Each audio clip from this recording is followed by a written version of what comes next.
আমরা বিগত সময়ে আসলে ফ্যাসিবাদ দেখেছি, এখন আমরা আসলে স্বৈরাচারের লক্ষণ আমরা দেখতে পাচ্ছি। এই সরকারকে আমরা সেদিন থেকেই অবৈধ সরকার বলা শুরু করব এবং আমরা এটার জন্য সময় নিব না। আপনারা যেমন যে কোনো ব্যক্তির যদি প্রাইভেসি ব্রিচ করতে হয়, যদি আড়ি পাততে হয়, তাহলে সেটা আদালতের একটা কোর্ট অর্ডার নিয়ে সেটা করতে হবে। এই যে আমাদের সকল অর্জন ধূলিসাৎ করে দেওয়ার জন্য সময় নিচ্ছেন না, আমরাও কিন্তু সেটার জন্য সময় নিব না।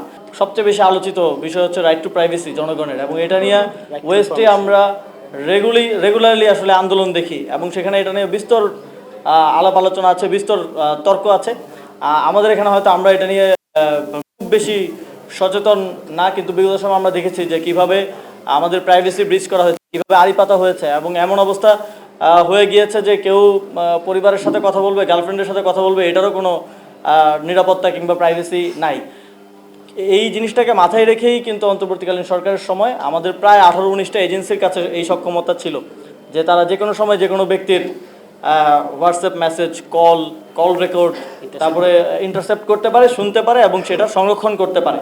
তো এটা 18টা ভিন্ন দপ্তর এই সক্ষমতাটা ছিল এবং তাদের কোনো বাইন্ডিং ছিল না, তাদের কোর্টের কোনো অনুমতি নেওয়া কিংবা কোনো একটা প্রসেসের মধ্য দিয়ে এই করার অধিকারটা তাদের, এইটার কোনো ধরনের কোনো ছিল না।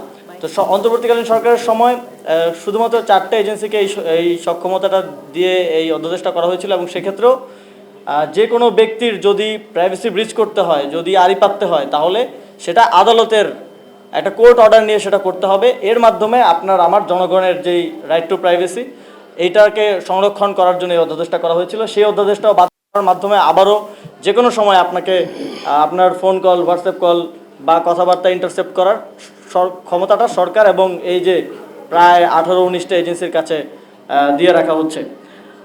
এবং আমরা দেখেছি যে অন্তর্বর্তীকালীন সরকারের সময় উপদেষ্টারা ছিলেন অনেকেই, তারা আমার কলিগ ছিলেন। এই অধ্যাদেশগুলো সে সময় করার ক্ষেত্রে গুরুত্বপূর্ণ অবদান রেখেছেন এবং স্টেক হোল্ডার কনসালটেশন করেছেন। বিভিন্ন প্রক্রিয়ার মধ্য দিয়ে ঐকমত্য কমিশনের অনেকগুলো অধ্যাদেশের বিষয়ে আলোচনা হয়েছে। আমার মনে হয় যে এক্ষেত্রে সকলের দায়িত্ব আছে।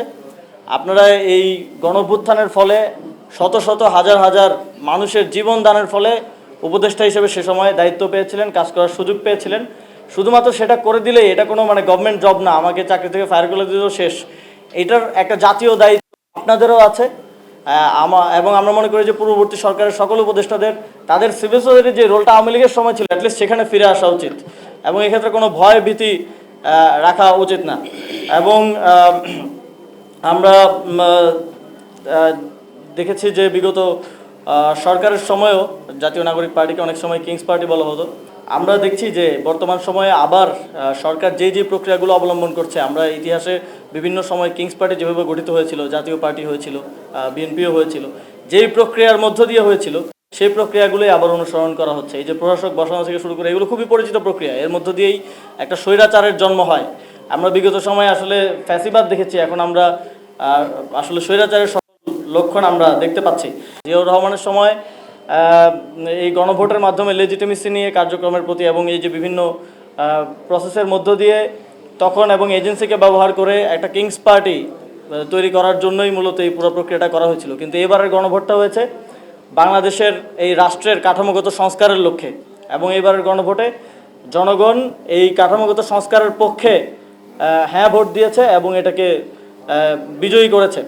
ফলে এই গণভোটের রায় যদি আপনারা না মানেন, এই সরকারকে আমরা সেদিন থেকেই অবৈধ সরকার বলা শুরু করব এবং আমরা এটার জন্য সময় নিব না। আপনারা যেমন এই যে আমাদের সকল অর্জন ধূলিসাৎ করে দেওয়ার জন্য সময় নিচ্ছেন না, আমরাও কিন্তু সেটার জন্য সময় নিব না। আপনারা যেটা বলছেন যে অনেক সময় আপনারা বলেন, বিভিন্ন ইন্টারনাল আলোচনায় বলেন যে 15 বছরের অভ্যুত্থান হবে না, 20 বছরের হবে না।